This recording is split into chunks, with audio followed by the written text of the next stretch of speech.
Assalamualaikum warahmatullahi wabarakatuh. Nama saya Denny, saya dari Jakarta, aslinya Cianjur, Jawa Barat. Kota yang dulu terkenal dengan beras, sekarang sedang bangga-bangganya dengan Gunung Padang. Semoga benar itu situs terbesar. Nah, sebelum saya bercerita tentang apa yang saya kerjakan, izinkan saya mengucapkan selamat ulang tahun untuk Bakti. Semoga panjang umur, sehat, dan sukses selalu.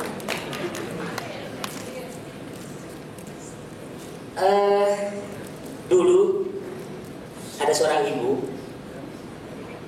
pulang dari mengajar dari SD, dan dulu SD, pulang ke rumah mencari anaknya yang umur 5 tahun, nggak ada di rumah, hilang. Dicari-cari, diteriakin, nggak ketemu. Sampai akhirnya ketemu di kolong meja. Anak itu diem, ternyata lagi gambar. Dia lagi coret-coret lantai dengan lipstik ibunya. Anak itu saya.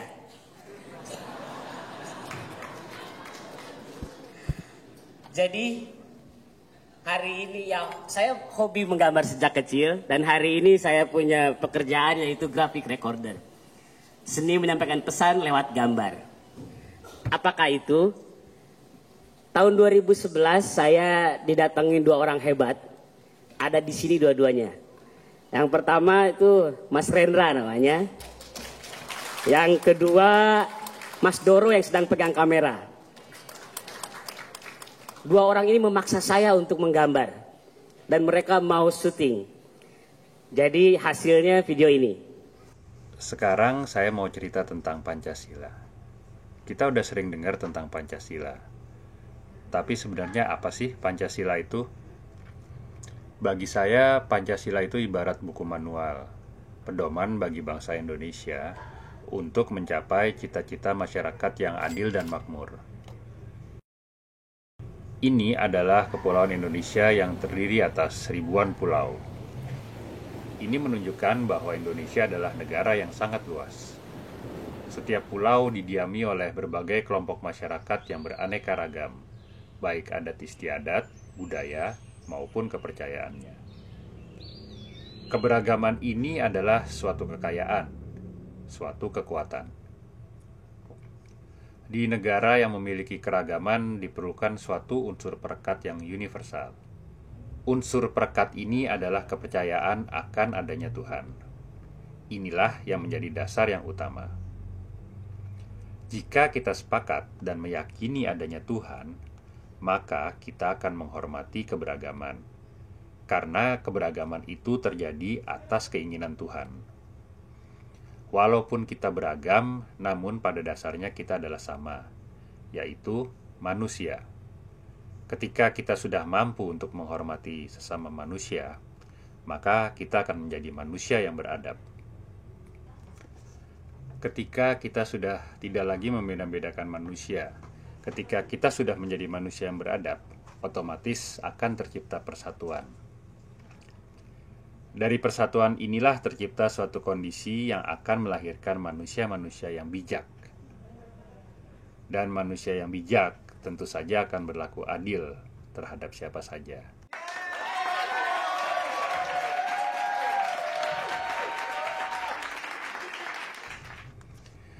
Nah, bagaimana kondisi sekarang? Bakar-bakaran tempat ibadah masih saja terus terjadi. Tawuran dan kekerasan karena perbedaan suku, agama, dan golongan masih sering kita lihat. Jadi, untuk mencapai cita-cita masyarakat yang adil dan makmur, benahi dulu hal-hal yang mendasar tadi. Ya, itu dibuat dalam 1 jam, lalu kemudian di-upload di YouTube. Dalam 1 hari viewernya sampai 1000. Kita aja kaget gitu. Lalu nah, banyak sekali yang mengupload ulang. Itu kemudian menjadi terkenal. Lalu kita diundang di TV, IC masuk TV. Disebut artis YouTube. Jadi waktu itu disamakan dengan Bribtu Norman dan Ayu Ting Ting. tapi kita kalah tenar. Jadi diwawancara dan bahwa kemudian dianggap bahwa video seperti ini dianggap memberikan sebuah cara baru untuk menjelaskan sesuatu yang rumit menjadi lebih sederhana. Sebetulnya ini meniru atau terinspirasi oleh RSA Animate ya di luar. Jadi kita mencoba melakukannya. Nah, beberapa perusahaan kemudian menghubungi kita untuk membuat hal yang sama. Biasanya mereka mau bagaimana caranya memperkenalkan nilai-nilai perusahaan pada karyawan gitu, secara cepat dan singkat. Lalu kalau lembaga-lembaga biasanya minta bagaimana sosialisasi ke masyarakat umum tentang profil mereka dan apa yang mereka kerjakan. Salah satunya adalah video ini. KPK atau Komisi Pemberantasan Korupsi menangkap puluhan koruptor dan telah dijebloskan ke bui. Mereka rata-rata bukan orang sembarangan. Ada gubernur, anggota DPR, bupati, bahkan menteri. Dalam menindak korupsi, KPK fokus pada apa yang disebut big fish. Pelaku korupsi kelas kakap, tindak korupsi yang merugikan negara dalam jumlah tak terkira, atau dampaknya sangat menyengsarakan masyarakat. Terhadap semua itu, KPK tak pandang bulu. Begitu terendus, semua akan ditindak tegas hingga tuntas. Kemanapun koruptor bersembunyi, akan terus dilacak dan dikejar. KPK tidak pernah main-main. Buktinya, hingga kini setiap tersangka yang ditangani KPK selalu diputus bersalah di pengadilan.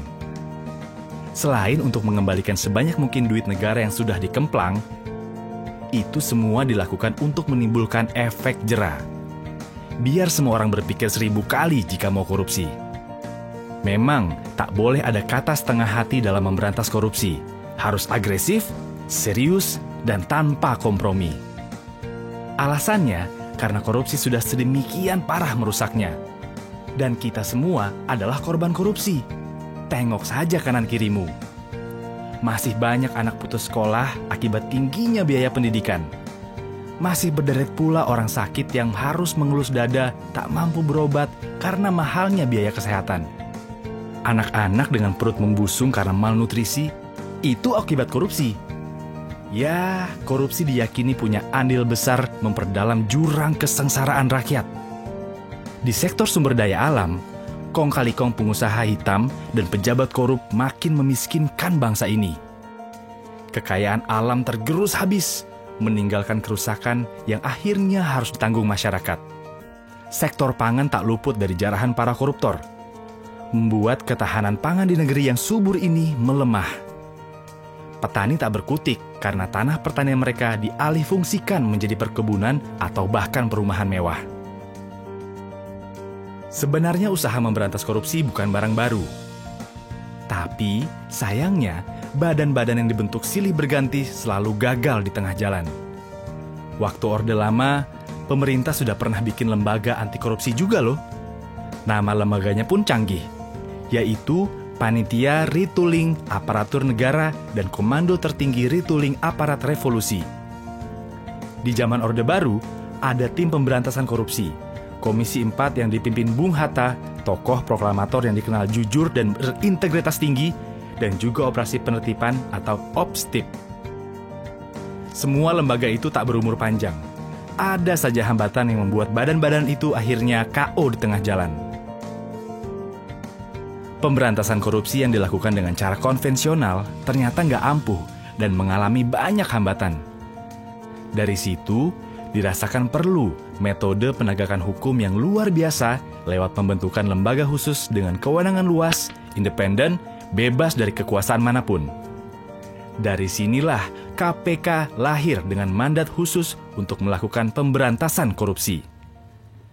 Dengan sejumlah kewenangan yang dimiliki, KPK diamanatkan untuk menuntaskan 5 tugas besar, yaitu melakukan koordinasi, supervisi, monitor, penindakan, dan pencegahan. Satu hal yang ditekankan pada pendirian KPK adalah KPK didesain untuk menjadi pemicu dan pemberdayaan dari institusi pemberantasan korupsi yang telah ada. Istilah kerennya, trigger mechanism. Korupsi tidak bisa dibasmi cuma dengan menangkapi para koruptor. Oleh sebab itu, KPK juga menggarap serius usaha-usaha untuk mencegah korupsi selain upaya penindakan. Bekerja sama dengan banyak institusi, KPK coba mendorong tertutupnya segala lubang kesempatan korupsi. Sudah banyak sekali sistem administrasi dan layanan publik yang dikaji oleh KPK untuk diperbaiki saat ditemukan kelemahan.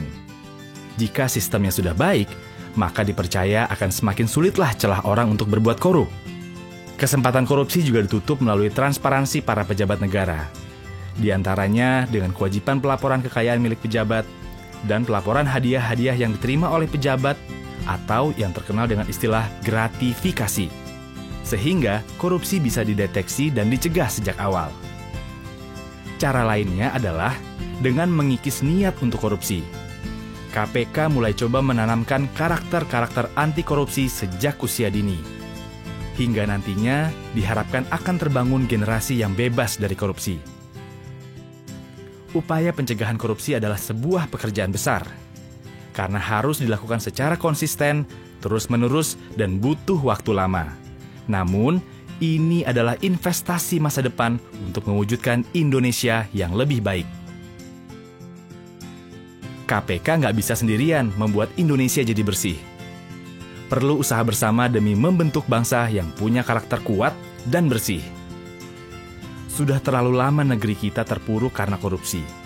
Selama ini, rakyat Indonesia cuma bisa iri dengan kemajuan dan kesejahteraan negara lain. Kita tahu, Indonesia yang maju dan sejahtera cuma bisa diwujudkan kalau pemerintahan dan birokrasi bersih serta melayani. Tapi, masyarakat juga tak boleh membiarkan perilaku korup terjadi di sekitarnya. Dengan semangat anti korupsi dan kerja keras seluruh lapisan masyarakat bersama KPK, harapan itu masih ada. Ayo membangun Indonesia yang bersih dari korupsi, yang maju sejahtera bersama KPK.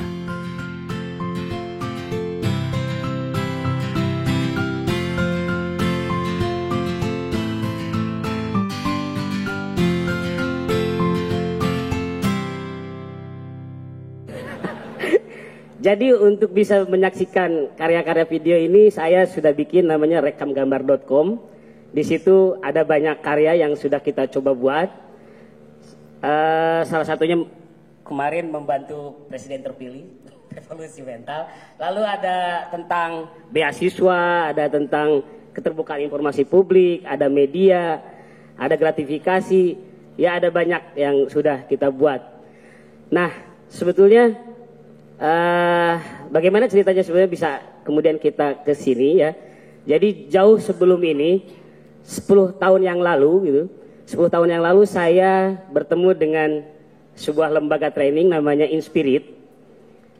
Nah, saya adalah seorang ilustrator yang diminta untuk membuat materi-materi, membantu materi training mereka. Satu waktu saya diminta untuk hadir di ruangan trainingnya. Saya mau ngapain? Terserah kamu mau ngapain katanya. Karena bingung mau ngapain, sementara istri di rumah nanyain ngapain katanya, ntar nggak dibayar apa enggak. Jadi saya lakukan ini. Saya rekam proses pertemuan tersebut dengan mencatat apa yang saya anggap menarik dan saya tambahkan gambar-gambar. Kemudian saya menyebut itu grafik recorder gitu. Jadi merekam dengan grafis. Ternyata mereka suka. Lalu hasilnya ditempel di dinding di ruangan tersebut. Dan saya mengagumi karya saya sendiri.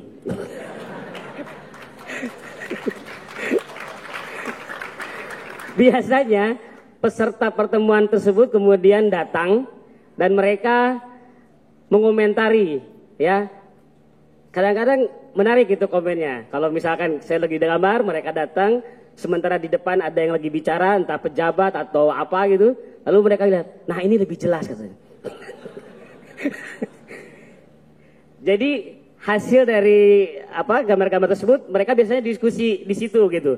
Oh ternyata ini yang dimaksud tadi ya gitu. Jadi cukup membantu dalam hal proses pertemuan itu. Bahkan ada kejadian menarik waktu itu di Aceh ada program kehutanan. Dalam diskusi itu warga yang tinggal di hutan diminta untuk bermimpi tentang masa depan hutan mereka. apa yang mereka inginkan gitu. Waktu presentasi saya rekam dan hasilnya saya pasang. Datang donor, ini mimpi siapa? Kenapa ada pesawat? Ada ini, mana hutannya? Hutannya nggak ada. Bukan salah saya Bu, itu mereka gitu. Akhirnya diulang diskusinya. Ya jadi gambar saya membantu proses pertemuan tersebut kan ya. Jadi akhirnya fasilitatornya dimarahin, diganti.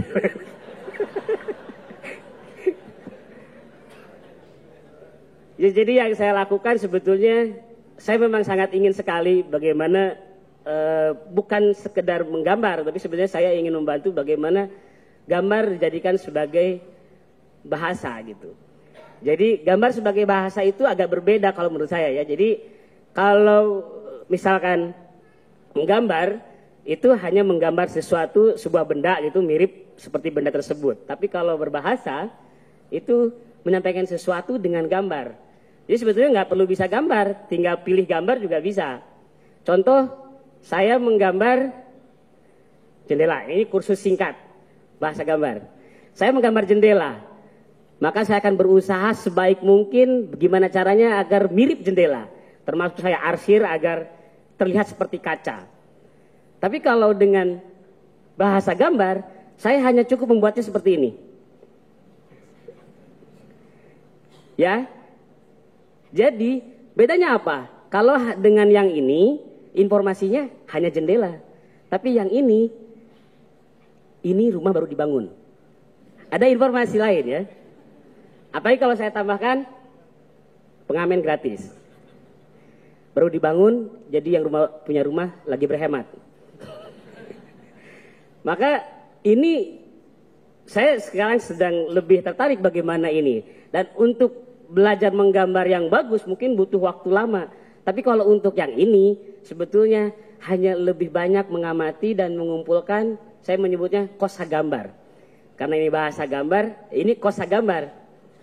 Nah, latihannya begini. Saya gambar cangkir. Pasti bisa lah ya gambar cangkir. Tapi kan nggak ada apa-apanya.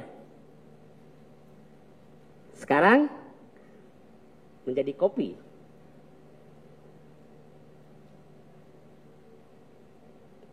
Berubah lagi. Ya. Ya kan saya tambahin satu aja menjadi informasi baru. Saya tambahin lagi. Menjadi manis. Ada semutnya kan?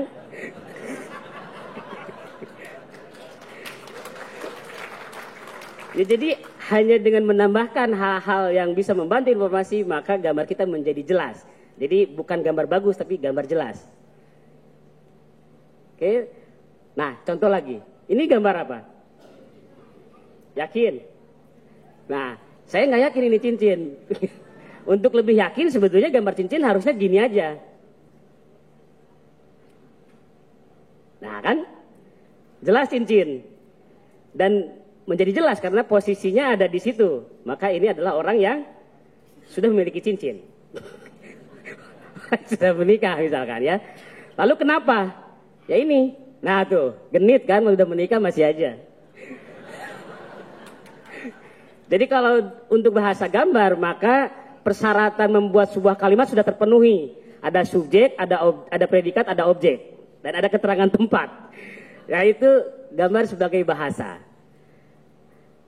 Nah, hari ini saya memiliki sedikit uang. Jadi saya akan membuat sebuah bank. Serius. Nah ini. Saking sedikitnya, jadi baru bisa beli websitenya aja. Jadi saya akan sudah bikin bankgambar.com. Apa isinya? Saya tidak punya uang tapi punya banyak gambar yang tidak terpakai. Saya mau bagikan ini. Boleh download gratis. Gitu. Jadi isinya akan sekumpulan gambar. Karena sebenarnya kalau gambar tidak ada gambar second ya. Jadi bisa dipakai berulang-ulang. Maka siapapun bisa menjadi nasabahnya. Dan nasabah juga boleh ikut nabung. Mari bersedekah gambar. Jadi ilustrator-ilustrator lain boleh ikut menampilkan karyanya untuk disebarkan. Silahkan gunakan. Semua bisa download Indonesia Timur pun pasti bisa download kan? Ya. Untuk bisa download lebih baik, saya akan berdoa semoga KPI menjadi kawasan tercepat internetnya. Saya juga bekerjasama dengan Yayasan Empati, Masyarakat Peduli Autis. Mereka sebetulnya membutuhkan banyak gambar. Karena biasanya untuk mengajarkan anak autis itu butuh gambar-gambar. Untuk satu kegiatan saja, makan misalkan, itu butuh gambar sederhana, tapi sebanyak itu. Bayangkan beribu kegiatan kan. Dan orang-orang tua biasanya mendownload itu, dan mereka sendiri Empati harus membayar lisensi Kompik ini ya, dari luar negeri. Maka saya bersedia untuk menyediakan gambar-gambar tersebut, dan kembali download gratis. Gitu. Ya, terakhir dari saya bahwa permasalahan di dunia ini kebanyakan karena kegagalan komunikasi. Nah, gambar itu bisa membantu komunikasi lebih baik. Mari perbanyak gambar, karena Indonesia nggak boleh gagal. Terima kasih.